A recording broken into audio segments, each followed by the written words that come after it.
Dito nga pala ako ngayon sa grocery stores. Ayan, ang daming watermelon dito, guys. Ayan, bumili din ako ng shirataki noodles or konya kasi maganda yan sa kalusugan, guys, for diet. Ayan, bumili din ako ng tofu.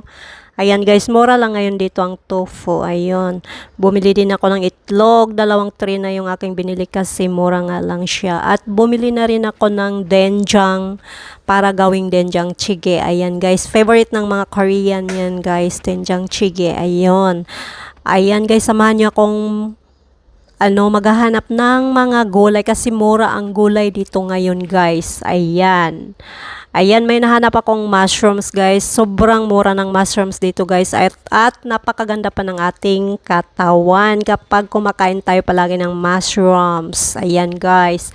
Ayan, may nakita din akong talong. Ayan, sobrang mura ng talong, guys. Ayan, napakaganda din ng ating kalusugan kapag lagi tayong kumakain ng talong at saka yung cucumbers. Ayan, may request ang aking anak. Nako, junk foods, guys. Hindi pa naman tumagana sa ating kalusugan. Ayan, guys, samahan nyo kung maglalakad at maghahanap ng mura pero maganda naman sa kalusugan, guys. Ayan, lalo na yung mga gulay. Ayan, kailangan nating magtipid at maghanap ng mura para makatipid tayo, guys. Ayan, makatipid tayo pero maganda naman sa ating kalusugan yung ating binibili.